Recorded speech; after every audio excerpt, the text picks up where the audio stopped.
Kristen Kelly. New poll numbers tonight show that the race for governor is shaping up to be a toss-up. Channel 3 News teamed up with WDEV Radio and Vermont Business Magazine to poll 400 likely Vermont voters. Our senior political reporter, Kristen Carlson, joins us now with the results and analysis. Kristen. 5 Democrats are vying for the state's top job against Republican Brian Dubie. We matched them all up head-to-head and also asked what it would mean for the race if progressive Anthony Polina got in. The results show it's very close 9 months before the election, but one Democrat has a razor-thin lead over the Republican.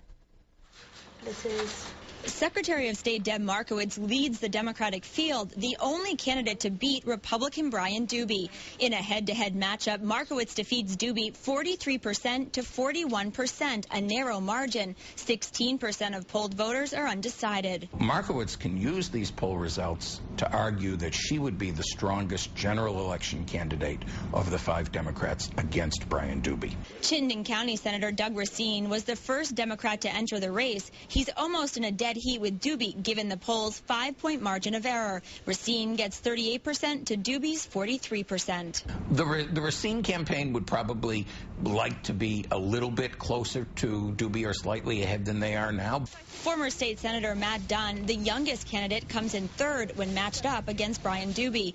44% would choose Dubie in that matchup, 36% Dunn, with 20% undecided. That's roughly the same percentage by which Brian Dubie defeated Matt Dunn for lieutenant governor back in 2006. Dunn does just slightly better than Senate President Peter Shumlin. Shumlin gets 35% of the vote to Dubie's 45%. The poll also found Shumlin is not well known. Political scientist Eric Davis says that's surprising given the senator's leadership role in the legislature. Shumlin could definitely be a very strong challenger as he gets better known. And Lamoille County Senator Susan Bartlett is the least known in the poll. She was the last Democrat to enter the race, and against her, Dubie gets 48%, Bartlett 30%, with 22% undecided. So perhaps more than any other of the candidates, Susan Bartlett needs to be spending time traveling around the state. Progressive Anthony Polina is not yet in the governor's race, but has considered a run. When you add his name into the mix, Polina comes in a distant third in every matchup. I don't believe Polina's entry into the race